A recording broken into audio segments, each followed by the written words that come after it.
For today's video nga guys ay manguha tayo dito ng lukan or tuway kung tawagin sa ibang lugar. At syempre guys minakuha rin tayo dito mga ilang pirasong sugpo at iihawin lamang natin ito guys. At talaga napakasarap nito pag inihaw at dito na rin tayo mapuputrip sa napakaganda nilang treehouse. Kaya ano pang pinakahihintay natin guys, let's go! What's up guys? Isang mapagpalang araw po sa ating lahat. For today's adventure nga pala, ipapunta tayo sa kanilang palistahan guys. At grabe guys, napakaganda ng kanilang tanawin dito. At makikita natin sa karagatan na napakakalmado at napakaganda ng kanilang tanawin. Kaya halin tulad nyo nga pala ito guys sa inyong pamilya at mga mahal nyo sa buhay na napakasarap kasama. At mararamdaman mo sa kanila yung iyong peace of mind. Iyon o, may hugot. At eto na nga guys, sa ilang minuto natin biyahe ay nandito na agad tayo sa kanilang napakagandang treehouse. Siya nga pala guys, first time ko lang nga po palang kakain dito sa ibabaw ng kanilang treehouse. Para sa mga viewers natin malapit sa dagat, try nyo rin kaya guys gumawa ng ganitong treehouse or simpleng treehouse lang guys para maramdaman nyo naman yung sarap at preskong hangin. Pagkatapos ko guys kayong itour sa kanilang treehouse ay bumaba na rin kami dito para naman makapagsimula na kaming makapangunguha ng lukan or tuway kung tawagin sa ibang lugar. At grabe guys, napakaluwang nga pala ng kanilang palisdahan at feeling ko talaga napakalalaki ng lukan dito sa kanilang lugar. At yun na nga po guys, gaya ng sinabi ko sa inyo, hindi ako nagkamali. Grabe guys, ilang minuto pa lang akong nangunguha o nangangapa dito ng lukan at may nakuha na agad ako dito. Napakalaki at napakatabang lukan. Konti na lamang guys at medyo sinlaki na ito ng aking pisngi. Ang ganitong sukat ng lukan guys ay talaga napakasarap sa amin pag iniihaw. At sa part na to guys, dito ay may nakapa akong sugpo. Tala rin, artolo, sugpo. Yan guys, oh. Sugpo. Deal. Hey! Sarap nito guys. Meron pa tayo dito. Malaking lukhan at sugpo. Grabe naman yung tawa ko doon. Halatang hindi ako sabik sa lukan at sa sugpo.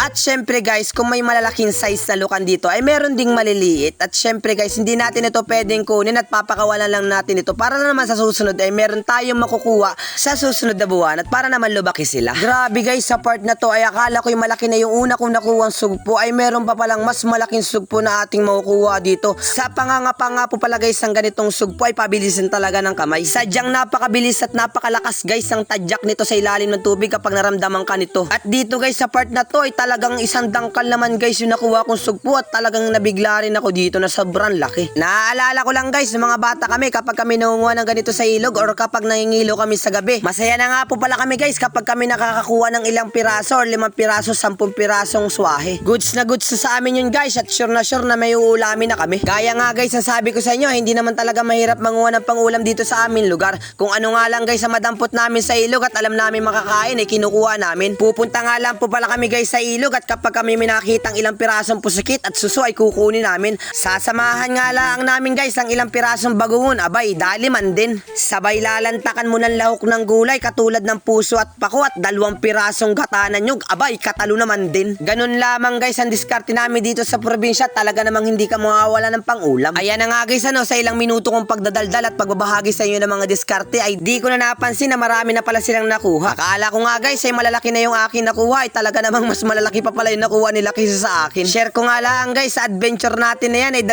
pirasong lukan lamang ang ating nakuha at 2 sugpo. Yung iba nga guys ay sila na nakakuha talaga nakapakahusay nila. Syempre guys, ano pang pinakahihintay natin? Lutuin na natin ito. Let's go! Guys, mag-iyaw na tayo ng lukan. Ito na. Isa lang na natin. Ang lalaking lukan, no? Isa lang yun. Yun. Sarap nyo pare.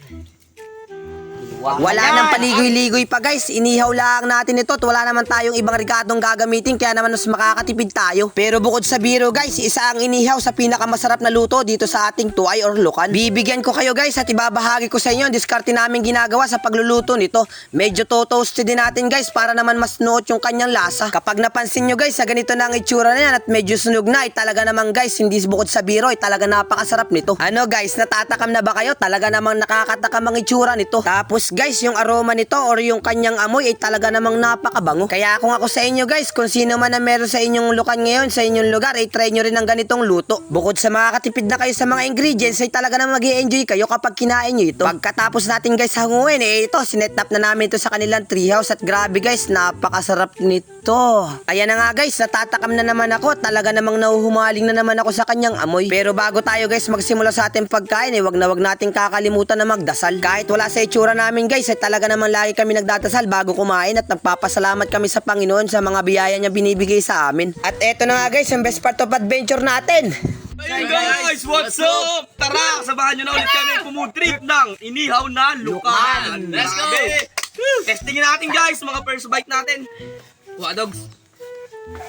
Guys, yan. Ito agad malaki Ako magalagay ng suka, Oh, sukang mahalang. Sarap niyan guys. Oh. First bite. Testing dog, kain. Usaw natin pare. Halang. Oh! Sarap. Pare.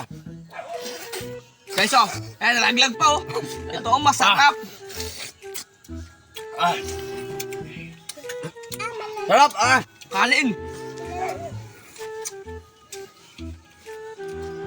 Nakain ka, sir. Fresh na fresh. Mahalang. Mahalang na suka.